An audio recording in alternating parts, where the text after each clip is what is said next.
ಹೆಂಗಾಗಿದೆ ಅಂತಂದರೆ, ನಾವು ಬಿತ್ತಿದಾಗ ಮಳೆ ಬರೋಂಗಿಲ್ಲ. ಜಪಾನ್ಯಾಗ ಮಳೆ ಆಗ್ಬಿಟ್ರೆ ಕಮ್ತ ಮಾಡೋದು ಭಾರಿ ಚಲೋ. ಜಪಾನ್ ಟಮಾಟ ಹಣ್ಣಿಗೆ ರೇಟ್ ಈಗ ಅಷ್ಟೈತಿ. ಶನಿವಾರ ಭಾನುವಾರ ಮಳೆ ಬರುತ್ತೆ ಇವತ್ತು ಮಳೆ, ಶನಿವಾರ ಸಾಯಂಕಾಲ. ಜಪಾನಿಂದ ಎಲ್ರಿಗೂ ನಮಸ್ಕಾರ. ಜಪಾನ್ನಲ್ಲಿ ಮಳೆ ಬರುತ್ತೆ. ಸೊ ಮಳೆ ಸ್ಟಾರ್ಟ್ ಆಯ್ತಲ್ವ, ಆ ಮಳೆ ಮಣ್ಣಿನ ಮೇಲೆ ಬಿದ್ದ ಮೇಲೆ ಮಣ್ಣಿನ ವಾಸನೆ ಸಖತ್ತಾಗಿ ಬರ್ತೈತಿ.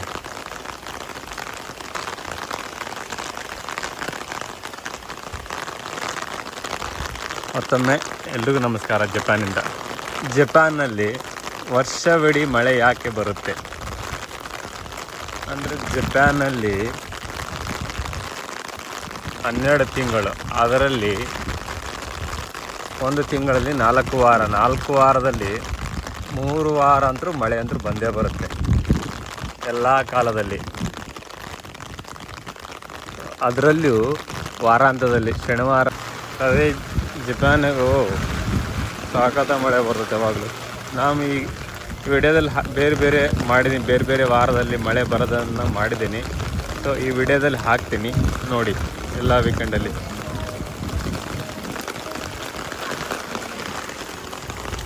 ನೋಡಿರಿ, ಇವತ್ತು ಜಪಾನ್ಗೆ ಶನಿವಾರ ಸಾಯಂಕಾಲ ಆಗೈತಿ. ನಮ್ಮ ಅದ್ದ ಹೇಳಿದ್ ನೋಡಿರಿ, ತಿಂಗಳಾಗ 4 ವಾರ, ಅದ್ರಾಗ ಒಂದು 3 ವಾರ ಜಪಾನ್ಯಾಗ, ಅದರಲ್ಲಿ ವೀಕೆಂಡ್ ಮಳೆ ಬರ್ತದೆ ಅಂತ ಇದೆ.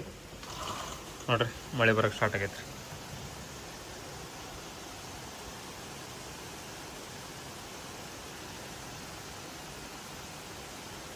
ಇವತ್ತು ಶನಿವಾರ ಸಾಯಂಕಾಲ ಆಗೈತೆ ನೋಡ್ರಿ. ಜಪಾನ್ ಹಂಗಾರಿ ವೀಕೆಂಡಿಗೆ ಮಳೆ ಅಂತೂ ಪಕ್ಕಾ ಇರ್ತದೆ. ಅದರಲ್ಲಿ ಶನಿವಾರ, ಶುಕ್ರವಾರ, ಭಾನುವಾರ, ಒಟ್ಟು ತಿಂಗಳಾಗ 4 ವಾರ, ಅದ್ರಾಗ ಒಂದು 3 ವಾರ ಮಳೆ ಬಂದೇ ಬರ್ತಾರೆ. ವರ್ಷದಾಗ 12 ತಿಂಗಳು, 12 ತಿಂಗಳಾಗಂತೂ ಬಟ್ ಮಳೆ ಬರ್ತದೆ ರೀ. ನಮ್ಮ ಕಡೆ ಹೆಂಗೆ ಪರ್ಟಿಕ್ಯುಲರ್ ಮಳೆಗಾಲ ಅಂತ ಇಲ್ಲ ನೋಡಿ. ಜಪಾನ್ಯಾಗ ಮಳೆ ಹೊಡಿತಾ ಇರ್ತದಂಗೆ ಒಟ್ಟು ನೋಡಿ. ಜಪಾನ್ಯಾಗ ಇವಾಗ ಬೇಸಿಗೆ ಕಾಲ ಅಂತ ಕರೀತಾರೆ, ಬಟ್ ಅವ್ರು ಆದ್ರೂ ಮಳೆ ಬರ್ತದೆ. ಮಳೆ ಬರಕತ್ತಲ್ಲ ರೀ. ನಮ್ಮೂರ ಕಡೆಗೆ ಯಾಕೆ ಮಳೆ ಬರಲ್ಲ ಈ ಥರ ಅಂತ ಯಾಕೆ ಕಮೆಂಟ್ ಮಾಡಿರಿ.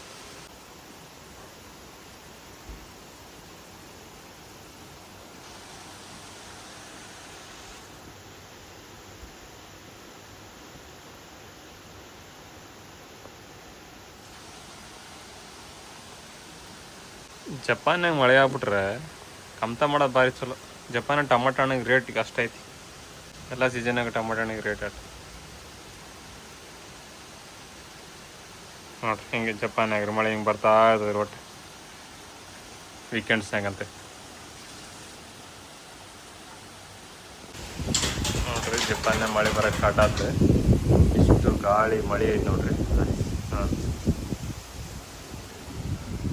ಅಷ್ಟೇ. ಆದರೂ ಕರೆಂಟ್ ಹೋಗಲ್ಲ ಜಪಾನ್ಯಾಗ.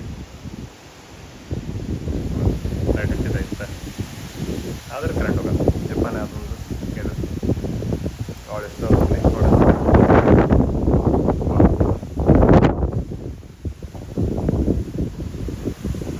ಮರಳು ನೋಡ್ರಿ, ಕರೆಂಟ್ ಹೋಗಲ್ಲ ಜಪಾನ್.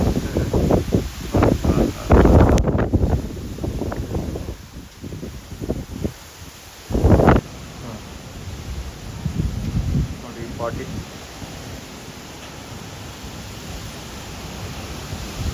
ಈ 40 ಗಾಳಿ ಬಿಸಾಕದಲ್ಲಿ ಕರೆಂಟ್ ಆಯ್ತು, ಕರೆಂಟ್ ಹೋಗಲ್ಲ.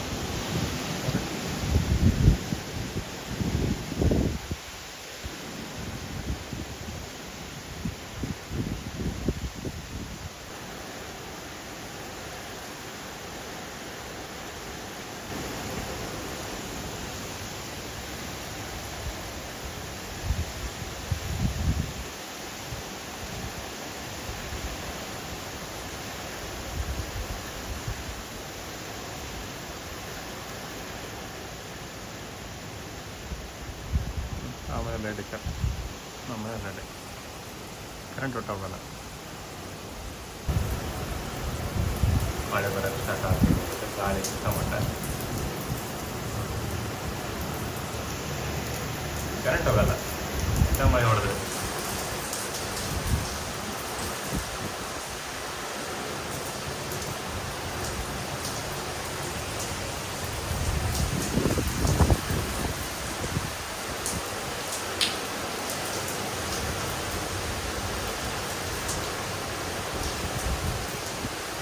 ಜಪಾನ್ಯಾಗ ಬಂದಿದ್ದ ಶನಿವಾರ ಭಾನುವಾರ ಮಳೆ ಬರುತ್ತೆ. ಇವಾಗ ತಿಂಗಳ 3 ಸರಿ ಆದರೂ ಬಂದೇ ಬರುತ್ತೆ. ಇನ್ನೇನು ಮಾತು ಇವತ್ತು ಮಳೆ ಬಂತ.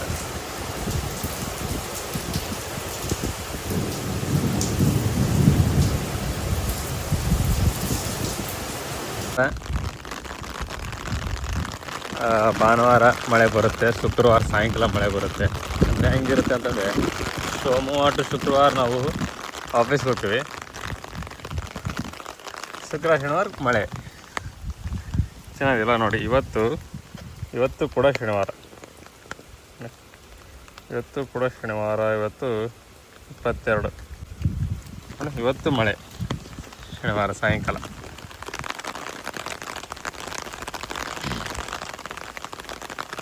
ಜಪಾನ್ನಾಗ ಇದೊಂದು ವೈವಿಧ್ಯತೆ.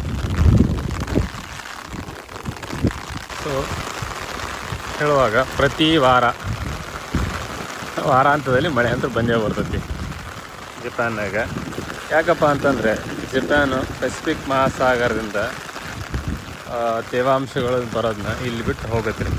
ಜಪಾನ್ ಉದ್ದಕ್ಕಿರೋದ್ರಿಂದ ಇಲ್ಲಿ ನೋಡಿರಿ, ಇವ್ರು ಹಂಗೆ ಹೋಗ್ತಾರೆ. ಸೊ ಜಪಾನ್ ಉದ್ದಕ್ಕಿರೋದ್ರಿಂದ ಸೊ ಇಲ್ಲಿ ಮಳೆ ಅಂತೂ ಆಗ್ತಾ ಇರುತ್ತೆ.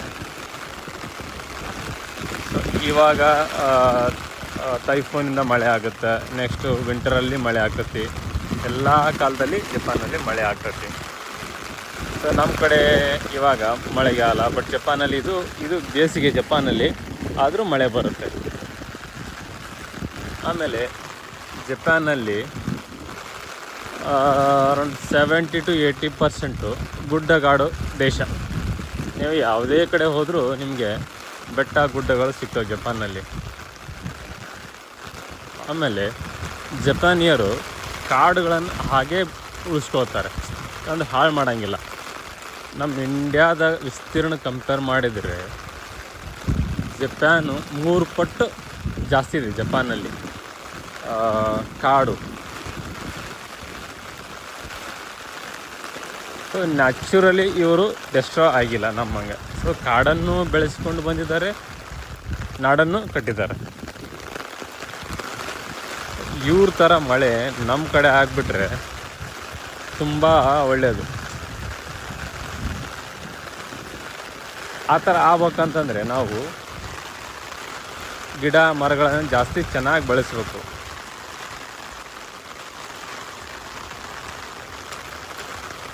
ಗಿಡ ಮರಗಳನ್ನು ನೀಟಾಗಿ ಬೆಳೆಸಿದರೆ, ಕಾಡನ್ನು ಸುರಕ್ಷಿತ ಇಟ್ಕೊಂಡ್ರೆ ಮಳೆ ಅಂತೂ ಚೆನ್ನಾಗಿ ಬಂದೇ ಬರುತ್ತೆ. ಈಗ ನಮ್ಮ ಕಡೆ ಹೆಂಗಾಗಿದೆ ಅಂತಂದರೆ, ನಾವು ಬಿತ್ತಿದಾಗ ಮಳೆ ಬರೋಂಗಿಲ್ಲ, ನಮಗೆ ಮಳೆ ಬೇಕಾದಾಗ ಬೆಳೆ ಇರೋಂಗಿಲ್ಲ. ಸೊ ಇದು ಜಪಾನಿನ ಹೀಗೆ. ನಮ್ಮ ಕಡೆ ನಾವು ರೈತರು, ನಮ್ಮ ಕಡೆ ಮಳೆ ಬೇಕು. ಈ ಸರಿ ಎಲ್ಲ ಹಾಕಿದ್ದಾರೆ, ಮಾತ್ರ ಮಳೆನೇ ಇಲ್ಲ. ಸೊ ಅಂಥ ದೊಡ್ಡ ಮಳೆನೇ ಆಗಿಲ್ಲ ನೋಡಿ. ಇವಾಗ ಹಂಗೆ ಮಳೆ ಸ್ವಲ್ಪ ಕಡಿಮೆ ಆಯಿತು. ಸೊ ಹೇಳಿದಲ್ವ ವಾರಾಂತದಲ್ಲಿ ಮಳೆ ಬರುತ್ತೆ ಅಂತ. ಪೆಸಿಫಿಕ್ ಸಾಗರದಿಂದ ಅಂದರೆ ಓಷನ್ನಿಂದ ತೇವಾಂಶದ ಜಪಾನ್ ಮೋಡಗಳನ್ನು ಕಟ್ಟಿ, ಯಾಕೆ ಜಪಾನಲ್ಲಿ ಗುಡ್ಡಗಾಡು ಜಾಸ್ತಿ ಇದೆಯಲ್ವ, 70 to 80% ಗುಡ್ಡಗಾಡು ದೇಶ.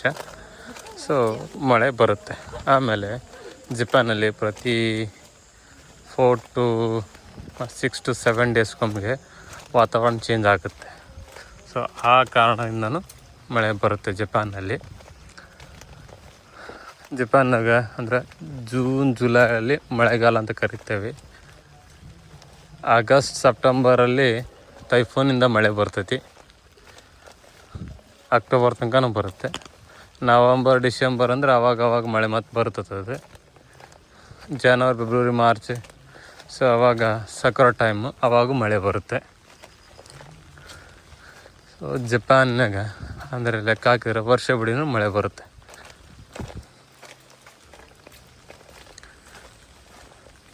ಸೊ ಜಪಾನ್ನಾಗ ಬಂದವ್ರ ಅನುಭವ ಅಂತಂದರೆ ಯಾವಾಗಲೂ ಛತ್ರಿ ಇಟ್ಕೊಂಡು ಅಡ್ಡಾಡ್ಬೇಕು. ಮನೆ ಮುಂದೆ ಅಂದರೆ ಜಪಾನ್ ಸ್ಟೋರ್ ಮುಂದೆ ಛತ್ರಿ ಇಡಕ್ಕೆ ಇಟ್ಟೇ ಇರ್ತಾರೆ. ಅಂದರೆ ಜಪಾನಲ್ಲಿ ವೆದರ್ ಎಷ್ಟು ಅಕ್ಯುರೇಟಾಗಿ ಅಂತಂದರೆ, ಸೊ ನಾವು ಡೈಲಿ ಮನೆಯಿಂದ ಹೊರಗೆ ಹೋಗುವಾಗ ವೆದರ್ ನೋಡ್ಬಿಟ್ರೆ ಸಾಕು ಮಳೆ ಬರುತ್ತೆ. ಪ್ರಿಡಿಕ್ಷನ್ ಕೊಟ್ಟಿರ್ತಾರೆ 100%, 80%, 70% ಅಷ್ಟು ಮಳೆ ಬಂದೇ ಬರುತ್ತೆ. ಅಷ್ಟು ನಿಖರವಾಗಿ ಸೊ ವೆದರ್ ಅಲರ್ಟ್ ಕೊಡ್ತಾರೆ ಜಪಾನಲ್ಲಿ.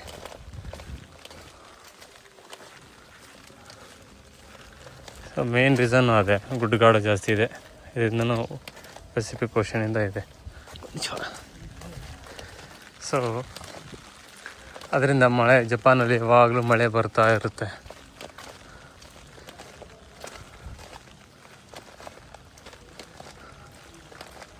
ಸೊ ನಮ್ಮ ಕಡೆನೂ ಕಾಡು ಜಾಸ್ತಿ ಬೆಳೆಸಿದ್ರೆ ಚೆನ್ನಾಗ. ಸೊ ಅದ್ರ ಕಡೆ ಮಹತ್ವ ಕೊಟ್ಟರೆ ಜಪಾನಿಗೆ ಮಳೆ ಅದು ಬಂದೇ ಬರ್ತೈತಿ.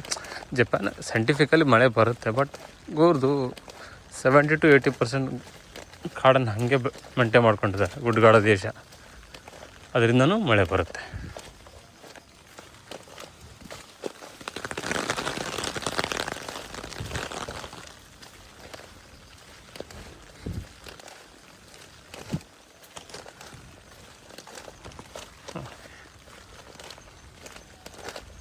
ಸೊ ಜಪಾನ್ ಮಳೆ ಬಗ್ಗೆ ನಿಮಗೆ ಈ ವಿಡಿಯೋ ಹೇಗೆ ಅನಿಸ್ತು ಅನ್ನೋದನ್ನ ಕಮೆಂಟ್ ಮಾಡಿ ತಿಳಿಸಿ.